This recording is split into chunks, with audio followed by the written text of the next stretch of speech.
Formally, there has been no studies on the arrhythmia incidents in our country as such.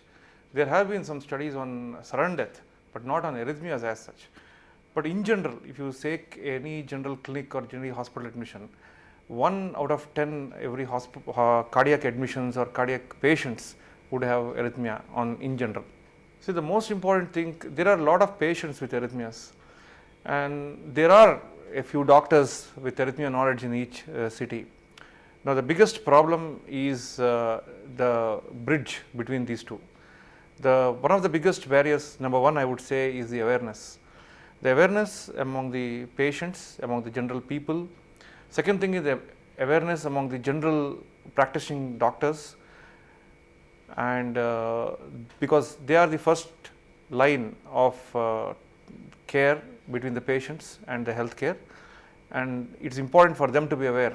And there is a lot of lacunae in the awareness of what constitutes the technological availability in the present point in time, and who are the experts in dealing these things, and which are the centers.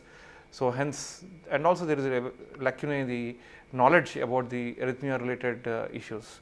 Well, I would say yes and no. Yes, because if you take the major metros, where most of the hospitals which have the facilities to deliver tertiary care, there are electrophysiologists. But if you take the country as a whole, well, there are not enough doctors in the first place, not enough cardiologists in the first place. So obviously there are not enough electrophysiologists too across the country. There is, that way there is a scarcity, and this goes in parallel with the other medical professionals. The impact of the skill gap is that a lot of patients who need therapy do not get the therapy in the right time is also important. The therapy is delayed by sometimes even by years, because they don't reach the right place because of the scarcity in them. And so in those centers, in busy cardiology practice in which there is no qualified electrophysiologist, most often these patients are put on the primary and the secondary kind of treatment and do not get the tertiary care. This is the most important thing. Well, global scenario, if you take again, global scenario, you can again divide it like everything into the developed or the countries and those who are not. If you take the developed countries, most of the the Western Europe and the United States and some of the Asian countries, including Singapore and Japan and probably even a little bit of China. In these of the areas, there are two important things. One thing is there has been the electrophysiologists, the number of electrophysiologists who have been trained, they are much more in number. And second thing is their training has started much more in the history of medicine, much more, in the sense they have started about 50 to 60 years, whereas we are about 10 to 15 years. And second thing is the third party or the reimbursement of these medical procedures is much more formalized in those countries. So there is insurance is in a big way, the government funding, especially in China, is in a big way. So there is a coverage, a proper coverage of many of the procedures which are expensive. One of the first things is if you take the gradual hierarchical in medicine, there is first a primary doctor, there is MBBS, then there is a general medicine MD, and then there is a cardiology training, there is a DM, and above that there is electrophysiology training. Now, until DM, until the cardiology training, there are formal schools in India, formal courses in the universities and medical colleges. Beyond that, there is no formal training of electrophysiology. So anyone who wants to train in electrophysiology has to do it in form of workshops in India, or has to go abroad, or work in institutions where electrophysiology is being practiced, and most of these are not formal. And so, and also the training is after the cardiology training, that is one thing, and many of these courses or the trainings in abroad, they are not funded in a systematic manner. Some of them are, some of them are not. So there is no systematic route to becoming to train in electrophysiology. That is one of the reasons. And second thing is there is if you take the age of the doctor also, by the time he is done his cardiology, it is almost 30 years. So one should have a strong motivation to do something beyond that, to specialize in a particular field. So these are the various reasons why the number of electrophysiologists are limited in our country. Typically, during his cardiology training, see, cardiology training is 3 years. Typically, during a cardiology training, in some of the centers where there is electrophysiology, one gets exposed to electrophysiology. One gets some idea about what electrophysiology is, one may gain interest in it. That is majority of the people. And subsequently, some of them who do not get this exposure in their training, they get this exposure while working after they finish their qualification. During this procedure, they observe. And of course, a third way is a need. They are working in hospitals where there is a lot of cardiology work being done, but there is a felt need that there is a skill, this particular skill required by the hospital as well as by the colleagues or by their cardiology groups. So, these are all the ways, various stages at which a person perceives the need to train or the interest to train or the motivated to train, and then goes forward. Now that, as we have highlighted in the last few questions of you, there are a scarcity of electrophysiology, there is a deficiency. If you see the population of arrhythmia patients and the number of skilled professionals, if you take the ratio, then obviously there is a big gap between these two. And also, even among the electrophysiologists, the number of centers and the number of people who are practicing electrophysiology as a sole specialty or a dedicated specialty is far less. And so, the number of patients who get this therapy are also often limited.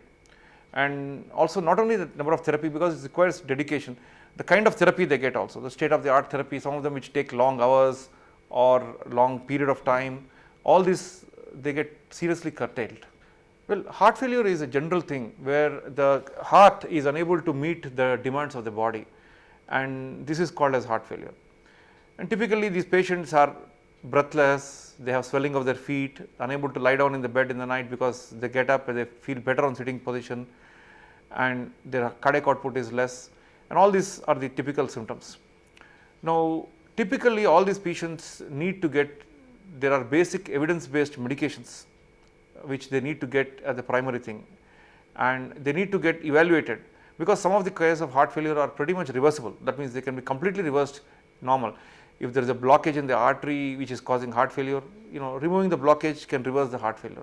Similarly, there are some metabolic causes, that means some changes in the body's parameters which you just change, they can become normal. Having said that, there are large number of heart failures which are not easily reversible. They require medications as the first line of treatment.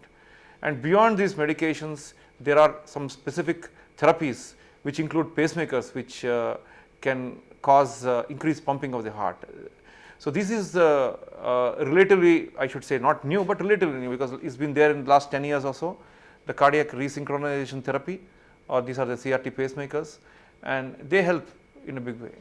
And then there is a big set of people who require heart transplantations, and heart transplantation is one of the growing therapies in our country.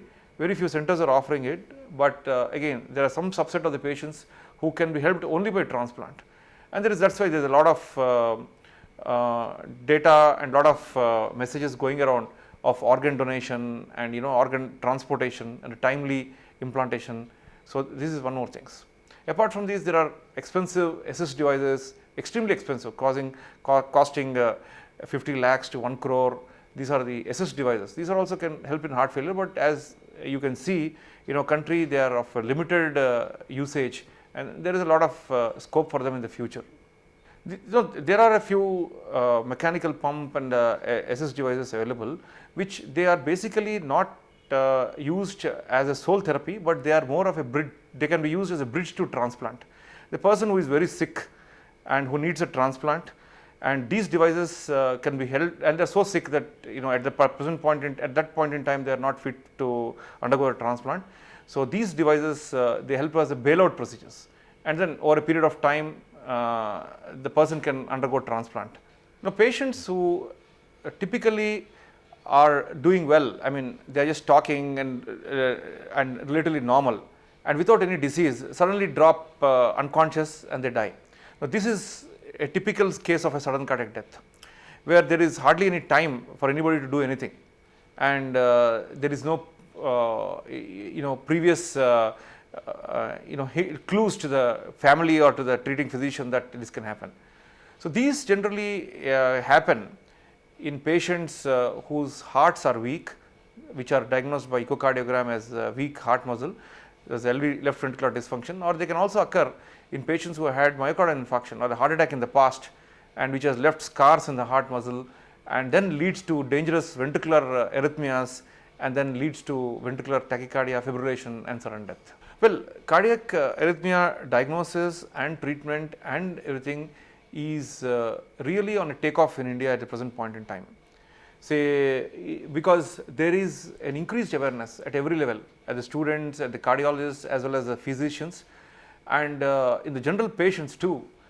And the industry has come up with so many new and easily implantable devices, and unlike the other areas in the society, the cost of many of these implantable devices over the last 5-10 years actually have been on the decline due to various reasons.